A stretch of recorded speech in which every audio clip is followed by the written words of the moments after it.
Amém, amém. Boa noite a todas. Bem-vindo à Terra da Esperança. Essa terra, né, cheia de vida, cheia de paz, cheia de alegria. Essa terra que o Senhor nos convida, né, para estar nela, para pisar. Bate aí seu pé, pisa aí na Terra da Esperança. Tá sentindo a firmeza do chão aí? Essa é a esperança que o Senhor tem para nós, amém? Uma esperança firme que não se abala. Em nome de Jesus, seja bem-vindo a essa terra da esperança. Hoje a gente vai falar um pouquinho sobre o terceiro dia da criação, o terceiro dia de Gênesis. E a gente só vou fazer um resuminho sobre o que a gente já aprendeu até agora, né? Primeiro dia a gente falou sobre o Salmo 39 e o processo de sondagem, que é um processo bom, que é um processo que faz bem para nós, né? O processo de sondagem não é para Deus saber sobre a nosso respeito, porque ele já sabe. O processo de sondagem é para nós conhecermos mais profundamente a Deus e para nós nos conhecermos mais, né? Nós somos feitos de forma maravilhosa e o Senhor é conosco o tempo todo, em todo tempo. Nós falamos sobre a onisciência, a onipotência, a onipresença de Deus, ali já no Salmo 139, quando ele nos formou, quando ele nos fez. Depois nós falamos sobre o primeiro dia da criação, que é onde a luz entra, né, gente? Haja luz. Quando a gente fala haja luz, o inferno estremece. Não existe páreo, né, para o inferno, porque quando a luz de Deus vem, a escuridão não consegue prevalecer. Então, quando a gente fala haja luz, a gente está trazendo a vida de Deus para dentro da nossa casa, para dentro da nossa família. Depois a gente falou sobre a mulher, né, cananeia, aquela mulher que não tem plano B, que foi com tudo para Jesus, que se humilhou na presença dele, que foi buscar, né, o milagre dela, uma mulher ousada, uma mulher que não tinha um planejamento que não fosse a cura da filha, né, que não fosse a libertação da filha. Depois nós falamos sobre o segundo dia da criação e nós oramos para que Deus trouxesse separação dos pensamentos, né, para que Deus trouxesse sincronia, para que Deus trouxesse ritmo para as mudanças que precisam acontecer na nossa vida, para separar a luz de trevas, separar os pensamentos, né, para clarear a mente, para trazer luz, para separar das más companhias, das más amizades, para separar a bagunça que às vezes fica dentro da gente mesmo, né, ajudar a gente como mãe a ter um entendimento melhor do que está acontecendo dentro da nossa casa, separar as coisas, mostrar com clareza. Depois nós falamos sobre a história da mulher com fluxo de sangue, né, de Jairo, e como as nossas histórias se entrelaçam, né? A minha história tem a ver com a sua história tem a ver com a minha história. E aquela mulher, ela foi com tudo mesmo, assim, ela se desfez da lógica humana, né? E ela foi contra tudo aquilo que podia acontecer. Ela podia ter sido apedrejada lá no meio de todo mundo, mas ela foi contra a lógica humana receber aquele milagre maravilhoso do Senhor, e ela tocou com fé nas vestes de Jesus, esperando que dele viesse a cura, e a cura veio, né? E hoje nós vamos estar falando um pouquinho sobre o terceiro dia da criação, e ele fala, existem tesouros, né, que estão escondidos nesse terceiro dia da criação, e a gente vai discutir um pouquinho deles hoje aqui. E não sei se você está percebendo, mas são camadas, né? Eu amo fazer bolo, eu amo cozinhar, amo fazer. Outro dia eu fiz um croissant, ficou uma delícia. A gente precisa postar a receita aí no grupo para vocês. E aí você faz uma camada e você dobra, aí você faz uma camada, passa manteiga e dobra aquela massa em cima daquela massa, né? E vai fazendo camadas. E aí, quando eu vejo o aprendizado que Deus tem trazido para nós aqui no grupo, é um aprendizado em camadas, né? Uma semana alimenta a outra, uma semana serve de ombro, né, para outra semana, e a gente vai construindo esse conhecimento na presença de Deus.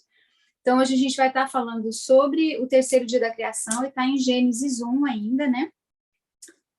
A gente já ficou 3 semanas aqui falando sobre a criação e a gente está só em um versículo. Olha só que riqueza, né, gente? Que riqueza que é a palavra de Deus. Só um versículo, tanto que a gente já tirou de riqueza desses versículos. Então, aqui, só um capítulo, né? Gênesis 1, 9 ao 13 fala: E disse Deus, ajunte-se em um só lugar as águas que estão debaixo do céu, e apareça a terra seca. E assim se foi. A parte seca Deus chamou terra, e chamou mares ao conjunto das águas, e Deus viu que ficou bom. Então disse Deus: cubra-se a terra de vegetação, plantas que deem sementes e árvores cujos frutos produzam semente de acordo com as suas espécies. E assim foi. A terra fez brotar a vegetação, plantas que dão sementes de acordo com as suas espécies e árvores cujos frutos produzem sementes de acordo com a sua espécie. E Deus viu que era bom. Passaram-se a tarde e a manhã, e esse foi o terceiro dia. Gente, é tão lindo ver que no primeiro capítulo de Gênesis, nesses versículos aqui, já está falando sobre a onisciência de Deus. Não é lindo isso? Aqui está dizendo que ajunte-se em um só lugar as águas que estão debaixo do céu e apareça a parte seca. Se a terra e a água estavam misturadas, como é que Deus sabia que havia uma parte que era seca, que precisava ser separada, né? A onisciência de Deus está manifestada em cada um dos detalhes da criação de Gênesis, né? Então, nesse primeiro ponto-chave que eu quero discutir com a gente hoje, falar com a gente, discutir hoje, é essa questão desse Deus que é onisciente, onipotente e onipresente.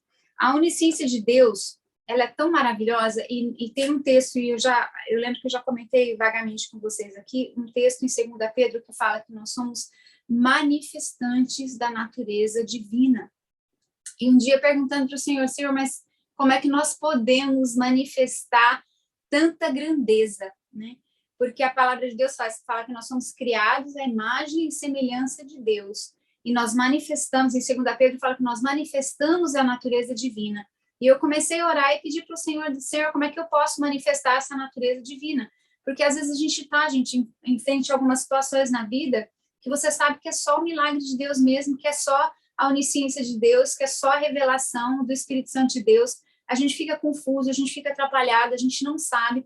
Eu estava, quando meu filho, um pouco antes dele ser internado, eu estava orando em casa num domingo à noite, eu passei o dia inteiro tentando localizá-lo, não conseguia localizar meu filho, ligava, ele não atendia. E aí, assim, numa hora eu estava sentada ali na sala e pensando e refletindo, já pronta já para ir dormir, já para deitar, né? Porque nem dormir não dormia. Para deitar, e assim, e Deus me falou assim, tenta mais uma vez. Aí eu peguei o telefone e liguei. No que eu liguei, ele atendeu. E ele estava completamente fora de si nesse dia, e eu conseguia ouvir o policial conversando com ele, falando com ele. O policial tinha parado o carro, porque ele estava sob influência, né, de droga, e dirigindo na contramão, completamente na contramão. E o policial parou. Quando o policial parou, ele não conseguia nem conversar comigo, mas ele deixou o telefone ligado. E o telefone ficou no banco do carro, e eu escutei toda a conversa dele do policial. Se eu não tivesse escutado essa conversa dele com o policial, imagina, gente, você ficar tentando ligar, procurando saber, ia demorar dias para eu saber onde ele estava. Mas quando eu escutei a conversa dele com o policial, eu sabia que ele estava sendo preso. E aí foi quando, a hora que o telefone desconectou, eu comecei a procurar nas delegacias na região, né? Ligar para as delegacias na região e na internet, procurar, né? Porque você tem como ver quem foi fichado, né? E aí eu comecei a procurar, e depois de algumas horas com meu esposo, nós conseguimos achar onde ele estava, né? E achando onde ele estava, se deu todo o processo, né? Que ele ficou 15 dias. A gente poderia ter tirado confiança de lá, e Deus falou, não, tira. E foi lá que ele passou pelo processo de desintoxicação, né? Ele ficou 15 dias lá. Quando ele saiu de lá, ele já foi direto para a clínica de recuperação.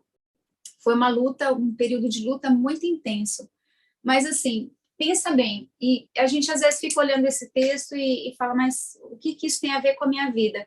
Naquele momento, gente, Deus estava separando a terra seca da água para mim, porque como é que eu ia achar o meu filho? Ele sabia onde meu filho estava. Ele fez aparecer uma situação para que eu entendesse, para que eu fosse atrás e para que eu fosse procurar na internet e ver onde ele estava.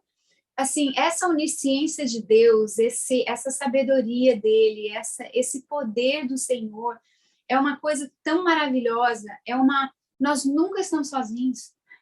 A onipresença, a onipotência e a onisciência de Deus, ela está conosco, está em nós o tempo todo. Por quê? Porque nós somos manifestantes da natureza divina. E como é que a gente pode ter essa onisciência de Deus? Manifestar, né? Nós não somos oniscientes, só Deus é onisciente. Mas nós podemos manifestar essa onisciência de Deus através de um relacionamento íntimo com o Espírito Santo.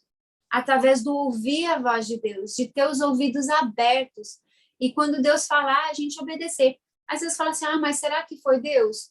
Vai machucar alguém? Vai fazer mal para alguém? Vai prejudicar alguém? Não, então age naquela força, age naquela palavra, né? E assim, às vezes Deus fala assim, liga para o fulano. Se você ligar, o que vai acontecer de ruim se você ligar para aquela pessoa? Nada, pega o telefone e liga. Pode ser aí Deus manifestando a onisciência dele através de você, tentando chegar à necessidade de alguém através da sua vida. E esse poder do Espírito Santo de Deus é tão maravilhoso, é tão tremendo, que nós nunca estamos sozinhos. Ele está sempre conosco. Essa onisciência de Deus, nós podemos exercer e manifestar essa onisciência de Deus através de um relacionamento íntimo com o Espírito Santo. E isso faz toda a diferença. Eu estava lendo em Êxodos a semana passada, e Moisés falou, gente, me dá até vontade de chorar só de falar. Moisés falou assim, é a sua presença que nos distingue. Gente, é a presença do Senhor que nos distingue de outros povos, de outras religiões, de outras pessoas na face da terra. É a presença do Senhor que faz a nossa vida diferente. É a presença do Senhor que faz os momentos de dor suportáveis. É a presença do Senhor que nos faz crescer. Quando todo mundo está pensando que a gente vai morrer, a gente está crescendo. Mas é a presença do Senhor que nos distingue nessa terra, que nos distingue nessa vida. Lá em Êxodos fala isso.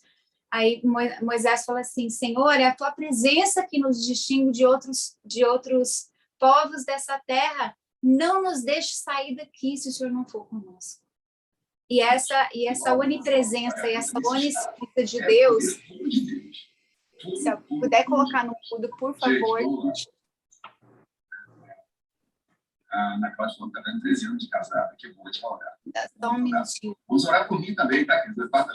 Hoje o presbítero Arei está aniversário, outro presbítero Guilherme, ontem foi o Augusto que está com a gente. Pronto. Desculpa, gente. Essa onipresença e onisciência de Deus, esse manifestar da natureza divina é o que nos torna um povo diferente. É o que que faz a gente passar pelas dificuldades que a gente passa sem morrer, sem sucumbir, sem se perder no processo, né?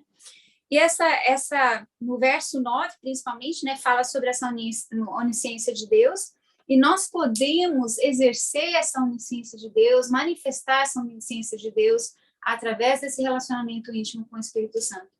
A segunda parte é a onipresença de Deus. E como é que nós podemos manifestar essa onipresença de Deus, gente, ainda mais como mãe? Quando você é pequenininho, quando o filho é pequenininho, né, você põe lá no quarto para dormir, você sabe que está lá, né?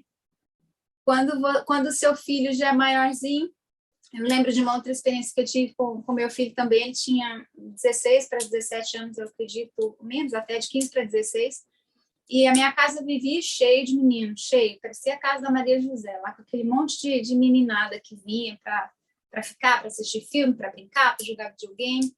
E assim, eu fazia janta para todo mundo, era aquela bagunça da meninada.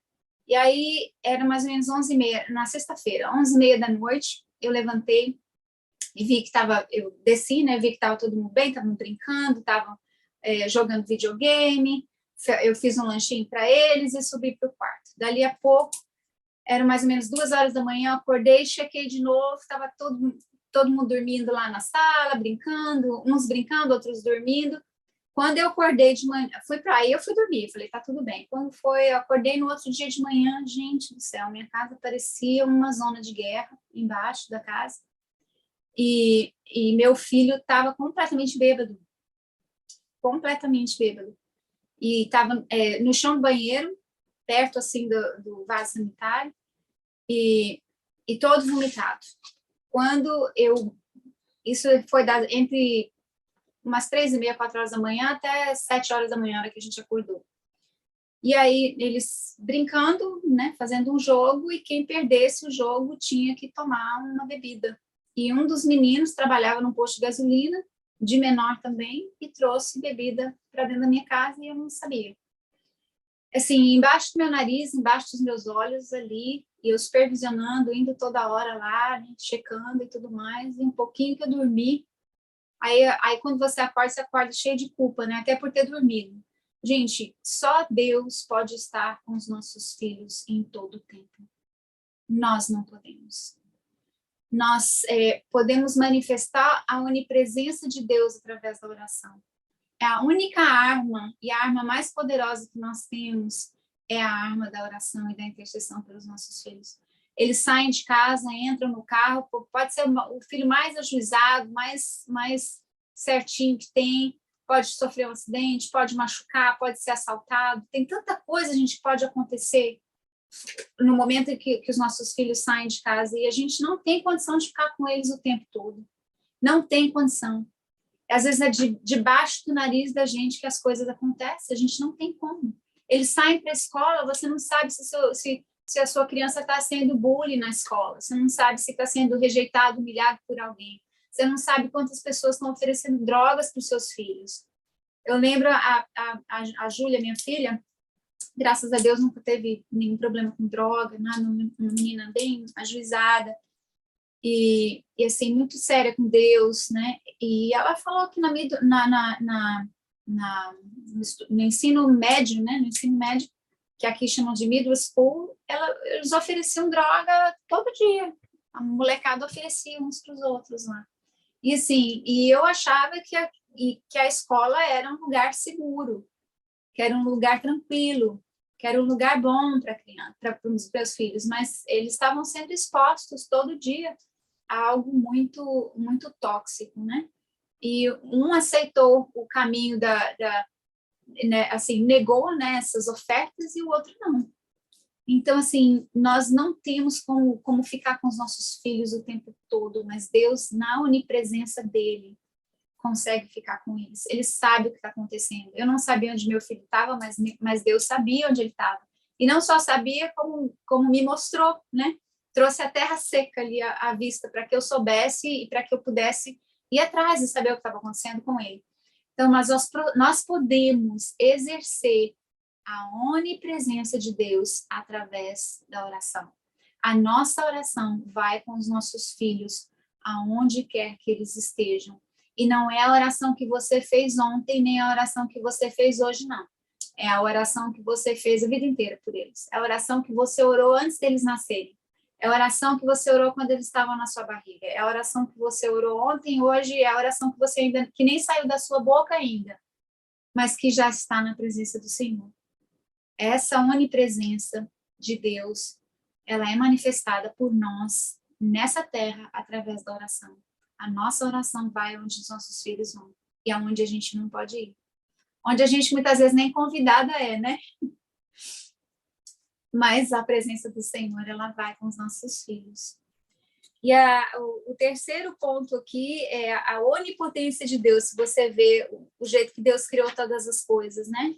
E aqui ele está dizendo que ele criou todas as coisas, e a gente vê, e criou segundo a espécie, né? O nosso Deus onipotente, ele é um Deus que ele cria segundo a espécie. E aí a gente fala assim, mas como é que é isso? Nós somos espécie de Deus, amém? Porque ele nos criou segundo a imagem e semelhança dele, por isso que nós podemos manifestar essa natureza de Deus na onipotência, na onipresença e na onisciência de Deus.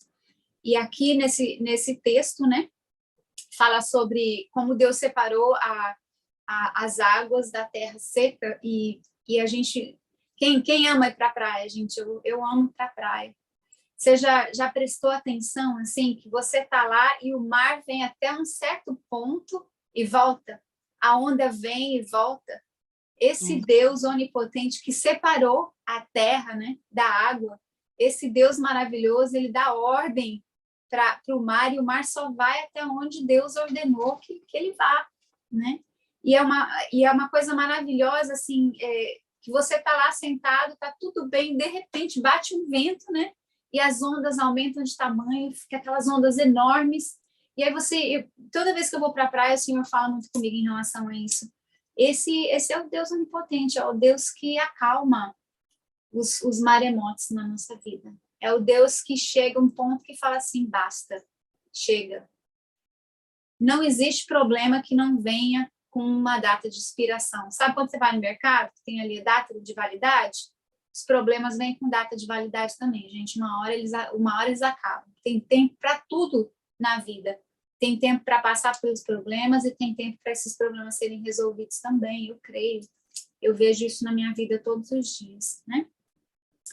E aí, no finalzinho desse versículo, né, já terminando o versículo, na parte B, fala: fez brotar a vegetação, plantas que dão sementes de acordo com a sua espécie, e árvores cujos frutos produzem sementes de acordo com as suas espécies. E Deus viu que era bom, passaram-se a tarde e a manhã, e esse foi o fim do terceiro dia. Tudo que Deus criou e tudo que ele gerou, ele gera a segunda espécie, as plantas, os animais, e o homem também, né? Nós geramos segundo a nossa espécie, se a gente não está vendo o que a gente espera, se a gente não está vendo o fruto, né? Se a gente não está vendo a replicação daquilo que a gente espera ver, nós precisamos buscar mais no Senhor e olhar com os olhos espirituais e ver aquilo que Deus está criando à nossa volta, porque Deus cria segundo a espécie. E às vezes a gente fala assim, aquele versículo, né, que em Provérbios que fala, ensina o filho no caminho do Senhor, né? E sim, uma coisa interessante que é no caminho, no andar, no todo dia. Como é que a gente constrói a segunda espécie? Sendo a espécie. Não falando, não murmurando, não criticando. As mães cristãs, infelizmente, a gente é muito boa para criticar, a gente tem uma facilidade muito grande de ver o que está ruim, o que está errado, né? Ver o que está faltando, ver o que não está pronto. Mas, assim, eu te convido, em nome de Jesus, para fazer o que Deus fez aqui, olhar. O mundo não estava pronto ainda, mas ele fez aquela etapa, ele fez e ele olhou e disse que estava bom. Às vezes a gente fala, né? E eu já conversei com algumas aqui do grupo em relação a isso, fala assim, meu filho é tão bonzinho, ele é trabalhador, ele é tão amigo, é tão querido, mas ele não vai na igreja. Ou então ele não faz isso, ou então ele não faz aquilo, ou então ele não quer saber de... Vamos focar naquilo que é bom, vamos focar naquilo que já está pronto, naquilo que está bom, naquilo que Deus fez. O mundo não estava todo pronto aqui, não. Deus fez a luz, ele separou a terra da água, ele fez o firmamento, ele criou algumas vegetações, mas o mundo não estava pronto ainda. E a gente, às vezes, quer olhar para as coisas como se elas já estivessem prontas. A gente quer piscar os olhos assim, né, estalar o dedo e fazer tudo acontecer imediatamente. Nem Deus, que é Deus, fez isso. Ele criou tudo em processos. Vamos olhar para as partes das nossas vidas que estão criadas, né? E olhar e falar assim, não foi, isso é bom. Mesmo que não esteja tudo pronto ainda. Mesmo, meu filho até hoje não vai na igreja. Ele não é evangélico, ele decidiu que ele é católico. É o relacionamento dele com Deus. E outro dia eu estava orando e Deus falou no meu coração assim, que ele não tem netos, ele só tem filhos. E aí, o que isso significa? Que Deus deu aos meus filhos os mesmos direitos que ele deu a mim, de livre-arbítrio, de escolher. E Deus nos ama tanto que ele nos dá o direito, inclusive, de rejeitar. Ele dá o direito aos nossos filhos, inclusive, de não aceitá-lo, de não segui-lo. E quem somos nós para dizer tem que ser assim ou tem que ser assado? Então, Deus não tem neto, ele só tem filho, e o mesmo jeito que ele trata os meus filhos. E ele ama os meus filhos mais do que eu amo os meus filhos, com certeza. Ele deu a vida dele pelos nossos filhos, né? Então, a gente precisa entender que o mesmo processo que a gente muitas vezes passa, né? Algumas de nós já nasceu numa igreja evangélica, cresceu numa igreja evangélica, e assim, aprendeu de Deus desde pequenininho. Outras não. Eu me converti, eu já me batizei, eu já tinha 23 anos de idade, já era casada, já tinha os 2 filhos. E assim, e Deus me levou nesse processo de conversão, me ensinou muita coisa. Então, da mesma forma que Deus trabalhou na minha vida, ele vai trabalhar na vida dos meus filhos. Da mesma forma que ele trabalhou na vida dos meus filhos, ele vai trabalhar na vida dos seus filhos. Eu creio. mas tudo é construído em processos, amém?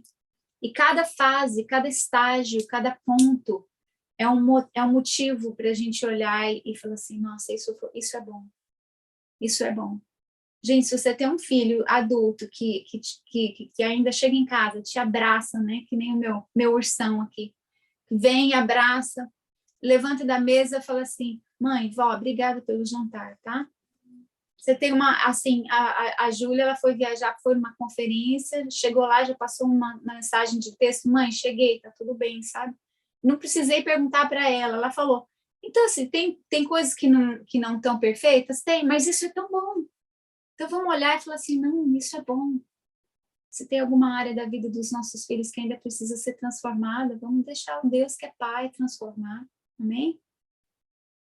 Nosso papel é andar junto, é comer pão quentinho com eles, é sentar, é pegar na mão, é abraçar, é beijar, é pedir perdão, é conversar, é orar por eles, interceder, é ser onipresente, onisciente e onipotente através da onipresença, onisciência e onipotência de Deus na nossa casa, na nossa família. Amém? Esse é o nosso chamado, amar os nossos do mesmo jeito que Deus nos ama, incondicionalmente. Ele não espera a gente ser perfeito para nos amar. Ele morreu por nós quando a gente ainda era pecador, isso que a palavra de Deus fala. Amém? E pensar que, assim, dentro desses meninos aí, tá o nosso DNA, né, gente? Tá a nossa célula, o nosso código genético está lá dentro deles. Vai para a escola junto com eles, a gente vai, de um jeito ou de outro, a gente está com eles o tempo todo ali, através do nosso código genético. E, assim, teve um tempo da minha vida e da pastoreira também, né, pastoreira, que a gente orava, fazia essa oração meio doida. Deus, as células do nosso corpo que estão dentro do corpo desses meninos, clamem por salvação, clamem por redenção, clamem por luz, clamem pelo mover do Espírito Santo de Deus. Nós precisamos nos apropriar dessas orações ousadas, dessas orações abusadas, né? De chegar e falar assim, não, olha, meu código genético está ali. Se a roupa dos apóstolos, gente, as pessoas tocavam e eram curadas, né? A sombra dos apóstolos curavam. A sombra não é uma coisa viva. Imagina nossa célula é viva. Nosso DNA, nosso código genético, ele é vivo. Está lá dentro daqueles meninos. A gente tem que orar mesmo e profetizar. Está nos netos, né? Não é só nos filhos, agora está nos netos também, para quem tem neto. É orar crendo que aquela parte de nós que está ali dentro vai clamar por salvação. Vai clamar por socorro de Deus. Vai clamar pela luz de Deus. Amém? Quantas creem? Eu creio que o nosso DNA está na vida deles, pode transformar a vida deles completamente, por causa do poder da onisciência, presença e da onipotência de Deus, que é manifestada através de nós na vida deles. Amém? Aleluia, amém. Amém. Pastor Ieda sempre fala que todo filho precisa de uma mãe que ora. E eu falo mais ainda, que todo filho merece uma mãe que ora. Merece uma mãe que intercede. Amém? E é nesse espírito, em nome de Jesus, que eu queria que a gente estivesse passando um tempinho em oração, né, pela nossa casa, pelos nossos filhos, intercedendo por eles com esse entendimento, né? Com o entendimento de que através da onisciência, onipotência e onipresença de Deus, nós podemos gerar segundo a espécie, gerar nos nossos filhos. Nós, para as que têm filhos naturais, né? Nós geramos a vida natural, mas gerar no espiritual é o mesmo processo, né? É o crescer, é o gerar Deus, né? Até que sofrer dor de parto, né? Até que Cristo seja gerado na nossa casa, na nossa família, na nossa história, nas nossas gerações. Amém? Amém, graças a Deus. Pastor Ieda, pode coordenar a gente agora em oração, em intercessão?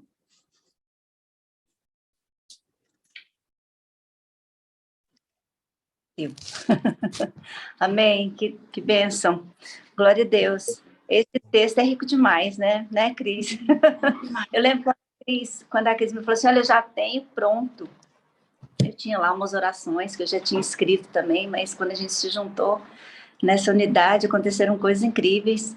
E cada uma que, né, que vai chegando vem e implanta, né? A coisa cresce, desfruta, e desenvolve. Mas ela falou assim, eu tenho umas orações que eu fiz pelo meu filho e está tudo já escrito do Gênesis. E aí, o que eu quero falar para vocês é isso. Quando a gente veio fazer, as orações eram folhas e folhas escritas, né, Cris? Porque é rico demais, não tem... Aí nós tivemos que fazer uma seleção para enxugar um pouco e selecionar aquilo que a gente queria focar mais, porque a riqueza é muito grande. A gente, isso aqui, nesse versículo, nesse dia, né? Não nesse versículo, porque não é só. Mas no terceiro dia, por exemplo, primeiro, segundo ou terceiro, a gente fica um mês tranquilo, né? Uhum. Te traindo, incrível. Amém, glória a Deus. Só quero reforçar uma coisa aqui que a gente falou muito. Hoje a Cris trouxe algo tremendo sobre a onisciência, onipotência e a onisciência de Deus nesse texto. Eu só quero deixar com vocês a questão da unidade que existiu aqui nesse texto, né? Bem no início, ajuntem-se, né, Cris? Né, Márcia? Né, gente? Ajuntem-se as águas, e quando essas águas se juntaram, uma coisa inesperada aconteceu, algo inesperado, pluf, saltou, que foi a porção seca. Então, sempre quando nós nos unimos em concordância, algo que está oculto, mas que tem importância, isso vai ressaltar. Porque na unidade já existe embutida ali uma ordem de bênção e de vida, né? Então, está aqui nesse texto, já fala aí um dos nossos pilares aqui do projeto. Que bênção, obrigada, Cris, pela palavra, muito obrigada, gente, cada um que está aqui. Obrigada porque eu também estou aqui, Jesus. Que bom, vamos orar. Vamos orar. A oração ousada, a oração fora do padrão religioso, né? Fora da caixinha. Você ousa. Tinha vezes que eu chegava na Cris, na casa dela, e falava assim, Cris do céu, hoje eu fiz uma oração que eu estou até com medo de te contar. Dá vontade de deixar só em código lá no papel. Porque... é uma coisa incrível, essa do DNA foi uma delas, e a gente começou a orar sobre isso, e a gente corria, encontrava e orava em unidade. Então, no início éramos só as duas, né, que nos encontrávamos, e agora nós somos esse grupo todo. Deixa eu só falar uma coisa para vocês, nós estamos com 90 inscritos, 90 mães já inscritas para o evento, então... Minha mãe está aqui, calma, porque ela profetizou esse lugar para todo mundo e está aqui. Né? Ela profetizou sobre isso. Está cumprindo tudo aqui. Amém. Glória a Deus. Vamos orar. Amém. Com alegria no coração, queria que você colocasse um sorriso nos seus lábios e que a gratidão nossa hoje fosse nesse nível de sorriso, de gratidão, de riso, né? Muito obrigado, Jesus. Muito obrigado pela palavra viva, pela palavra reveladora, pela palavra que nos tira, Senhor, de um nível e nos conduz a outro, pela palavra que é caminho, pela palavra que é vida, pela palavra que é saúde, pela palavra que é resgate, pela palavra que é retorno, pela palavra que é perdão, pela palavra que é santificação, pela palavra que é remissão de pecados, pela palavra que é transformação. Muito obrigado, Jesus, pela tua palavra sobre nós. Tua palavra, de fato, é luz para os nossos caminhos. Muito obrigado, Senhor. Nós te agradecemos por Moisés ter escrito Gênesis de uma forma tão maravilhosa, no seu entendimento, e como ele pôde enxergar aquilo que já era passado do nosso tempo, não é? Mas que ele conseguiu fazer isso. Nós te agradecemos por Moisés. Nós te agradecemos pela mãe de Moisés. E nessa conexão toda, nós queremos deixar aqui um agradecimento pela Jacobede. Jacobede, né? A mãe dele. Obrigada, viu, Jacobede, porque você nos ensina até hoje em como orar, cuidar, preservar a vida dos nossos filhos e enviá-los quando for o tempo de enviar. Muito obrigada por nos ensinar. Nós te agradecemos, Senhor. Toda a nossa oração hoje é na base da gratidão. Nós te agradecemos pela obra da cruz do Calvário, que exerce sobre nós uma mudança radical na nossa existência e sobre os nossos filhos também, que alcança os nossos filhos, seja onde for que eles estiverem. Muito obrigado por essa nova vida, nova realidade, essa nova criação que somos em Cristo Jesus. Trazemos os nomes dos nossos filhos na nossa mente, trazemos a fisionomia dos nossos filhos, trazemos o destino dos nossos filhos, trazemos a identidade deles vindo do Pai das luzes, que haja luz, e que haja luz, e que haja luz, e houve luz. Amém e amém. Glória a Deus.